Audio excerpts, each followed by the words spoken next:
Hey, what's going on, guys? I'm Dr. Boyce Watkins from Your Black World and the Black Business School. And I'm not going to be on here long, but I thought it would be funny to tell you guys something that happened on my Instagram page. I was really curious about this.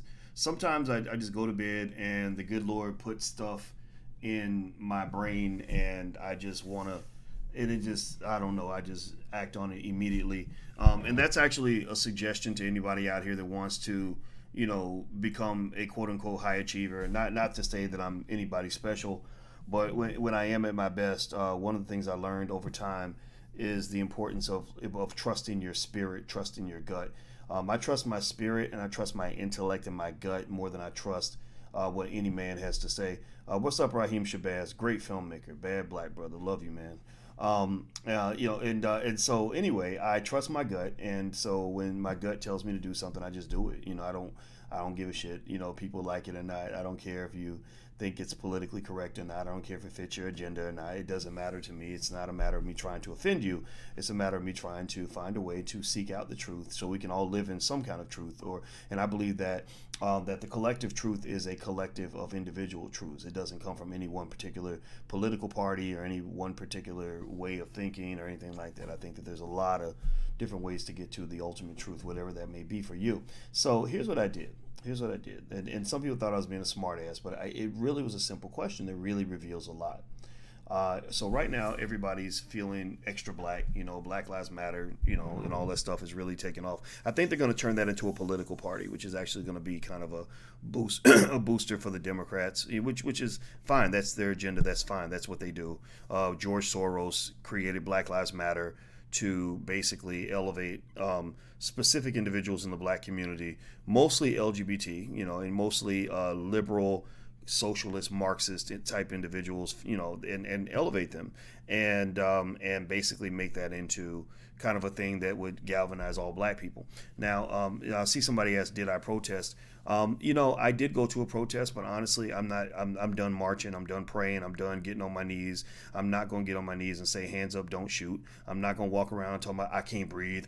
I can't breathe. I can't breathe. Because I'm a man. I'm not a fucking victim, right? And I think as a black man, I don't think you should go around in life. You have to be real careful about that victim language. That victim language will make you. It is scientifically proven that a black man who walks around consistently calling himself a victim, it has a terrible, terrible side effect where your penis starts to shrivel up, and then it slowly disappears, and it morphs itself into a nice, warm, soft vagina. And so you literally go from being a man to being a straight up bitch, and the white man respects you even less, which means he's more likely to kill you. So I'm not gonna walk around being scared of nothing. I don't look at the white man as superior to me. He's not my boss. He ain't my daddy. He ain't my Jesus. I'm not begging him for nothing. I'm gonna go fight for things, but I don't beg for nothing. So, anyway, and what happens ironically, which is ironic about this, is that my lack of respect for my lack of adoration for the white man, what that does is that actually reduces my hate for the white man, right? I don't hate him for defending what's his. I don't hate him for fighting for what he thinks belongs to him. I don't hate him for going out and doing his thing. I look at it and I say, okay, well, I'm gonna go do my thing too, right? That's what you do. You don't have to walk around just sitting around being mad. You can actually be empowered, and I think empowered people don't spend time being mad. Usually it's like haters. Haters are people that don't have much going on, that ain't really doing well, that ain't succeeding in shit, and they get jealous of other people that are doing well, that are living their truth, that are pursuing things, that are winning things, and so I'd rather be hated than be a hater. I'd rather be hated than be a hater. It's like when Michael Jordan was talking about all the people who said he was mean. These guys were like, I play with Michael Jordan. He's a son of a bitch. He's mean. He's a bully. His leadership style is too assertive, right? And this is one area where I agree with Mike. I don't agree with Mike on everything politically, by the way. But one area I really understood was he said, everybody who says that, they ain't never fucking won anything. He said they ain't never won nothing. So they don't understand the mindset of a winner, the mindset of a champion, right? So I want you to have a winner's mindset. So if you're a winner, just type winner in the chat. Let me know that you're a winner in your life, that you're going to be a winner for your children, especially you men. Are you going to be a winner for your woman or a loser for your woman? Are you going to be a winner for yourself? Are you going to be a winner for your mama? You know, all these people look up to you. You know, like I think that there are people that really want the black man to rise. Like they're cheering for us. Like they're saying, "Come on, black man, you could do it." You know, and I'm telling you, I'm here for the winners. I'm not here for the beggars. I'm not here for the whiners and stuff like that. And I'm not dissing any of the protests that are out there. I understand that there actually can be some effective change that's caused by some of these protests. I'm not knocking it, but that's not me. I've been fighting my whole life. So my protest began the day I was born, and it ain't stopped. Every single day I protest by getting out here, reading as many books as I can, by building wealth for my family, by teaching my community, by standing up for what is mine, by doing all the things that are right by my children. That's how I protest, right? And so anyway, let me read this. This is really funny. So on my Instagram is The Real Boyce Watkins, by the way. If you want to follow me on Instagram, it's The Real Boyce Watkins. And on my Instagram, I asked a basic question. I said, name 5 ways that life in the black community has improved, substantially improved, as a result of supporting the Democratic Party. I just asked that question, and I wanted to see what people said, because of course, all this protest, all this action is gonna lead back to everybody show up to the polls and vote for Joe Biden, right? This is all orchestrated. This is all a galvanization. This is all something that tends to ironically, coincidentally occur before every election. You know, it's no different from when Oprah or celebrities want to promote a new product. Like when Oprah wanted, I don't know if you remember this, but Oprah wanted to promote a new movie she was in. And that same week, it just happened that she told a story about going into a store and the white lady wouldn't sell her an expensive purse because she felt like she couldn't afford it. So everybody got real riled up, like, oh, how dare she say that to Oprah? That ain't right. You can't say that to Oprah. And Oprah happened to have a book and a movie coming out. Like there are people that, specifically and deliberately trigger black people at targeted times so that they can achieve a specific reaction. So speaking of Oprah, this week Oprah's doing a town hall called Where Do We Go From Here with Black thought leaders, right? And a bunch of the people on there are politicians. Some of them are not politicians. Some of them are activists. And and it's interesting because it really becomes a rallying cry for the Democratic Party. That's what Diddy did. It's kind of a game. It's kind of a process, right? So I just want you to understand that process. But so I just asked black folks. I said, because everybody has an agenda. I have an agenda. My agenda is black people. Like, I want black people on top of everything. Like, I could probably be accused of being a black supremacist, but I'm not going to say it publicly because somebody may take that video and try to use it against me because the world keeps changing. But I want black people to win. So that's my agenda. So anyway, I said, name 5 ways that life in the black community has been improved as a result of consistently supporting the Democratic Party. And I'm reading down the comments, and I see City Truth says, let me just give you 5 of these. And he just put looks like sad face or confused face. Sharita says, number 1, none. Number 2, nothing that matters. Nothing that I can tell. Number 3, nada. Number 4, not a thing since I was born. Number 5 is not a damn thing, man, in my Chris Tucker voice. Now, Rufian says, list 5 ways that voting... It's 5 ways life has improved as a result of voting Republican. Well, black people don't vote Republican, right? So that's not actually the right kind of answer.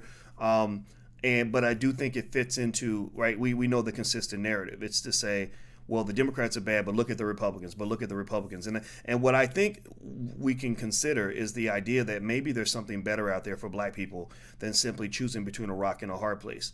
Right? You're stuck choosing between a rock and a hard place. Do I pick the party that disrespects me, or do I pick the party that discriminates and mistreats me? Which party do I pick? And I think that when you're told to pick between a rock and a hard place, you could say, maybe I don't want either one, right? I'm not telling you what to do, but I do think it's important to know that you always have a choice. And I think anybody that convinces you that you don't have a choice, that person ain't your friend. That person's not your friend. That person's your new slave master, because they're basically, make a choice, bitch, right? Like, that's what they're doing. They're basically bitch slapping you and saying, do what I say, make a choice, pick one. You got to eat either the rotten eggs or the dog shit. Pick one. Or what do you mean you're not going? What do you mean you're gonna go cook your own food? What do you mean you're gonna get up from the dinner table? You can't get up from the dinner table, bitch.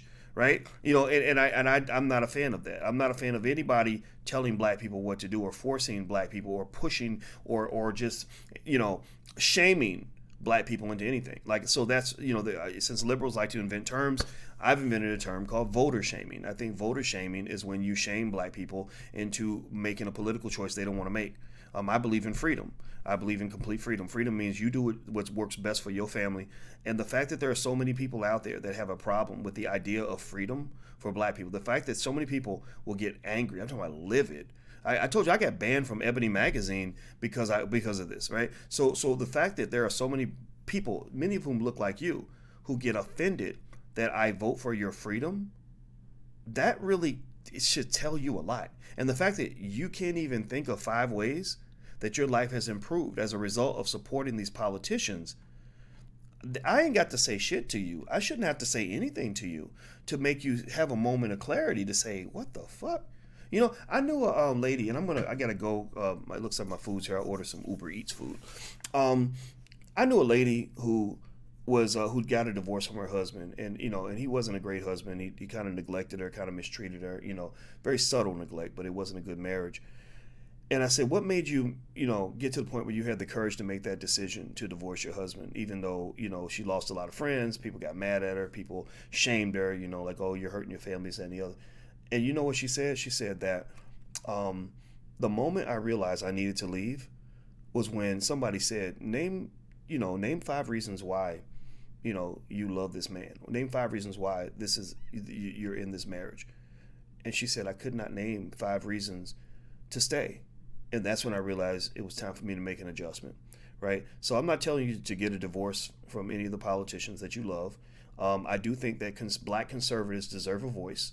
I do believe that. Not, even black Republicans. I like listening to everybody. I just believe in freedom. I believe in freedom of speech, freedom of expression, freedom of action. I think that when you have panels of black people that talk about the direction of the black community, and the only politicians, the only political figures they invite in are black Democrats, I think that right there is a type of enslavement. That's a type of mind control that is exerted on the black community, and I think it's just patently ridiculous and unfair. But it doesn't matter what I think. It doesn't matter. It's not a matter of convincing them to stop doing what they do. They're going to keep doing what they got to do. They got to go win elections. That's how they make money. It's really a matter of you deciding what's best for you. So that's my conclusion on this. I got to go, guys. But my conclusion at the end of the day is do what's best for you, period. And if anybody has a problem with me saying that you should do what's best for you, you need to give that person the side eye, because that person is not your friend. Because the only alternative to you doing what's best for you is for you to do what's best for me. And if I'm telling you to not do what's best for you, and instead to do what's best for me, then how can I be your friend if I'm talking to you that way? That doesn't make any sense. So anyway, I'm going to go, guys. Have a good day. Hit the thumbs up button, share, and subscribe button. Also, don't forget, on Black Movie Night, I decided I wanted to, for the next film we're going to feature, I decided the star should be one of the ancestors. So I'm going to bring in Malcolm X, and we're going to watch 2 speeches, The Ballad of the Bullet and House Negro, Field Negro, and I'm going to analyze, I'm going to do a lecture on that. I'm going to break all that down in detail. And so if you want to join us for Black Movie Night, it's totally free. Go to blackmovienight.net. That's blackmovienight.net, not .com, blackmovienight.net. Use the hashtag Black Movie Night. Invite all your friends and family. It's going to be really good. It's going to happen in a couple of days. It's on Friday. So I'm out of here, guys. Have a good day. Take care. Talk to you soon. Peace.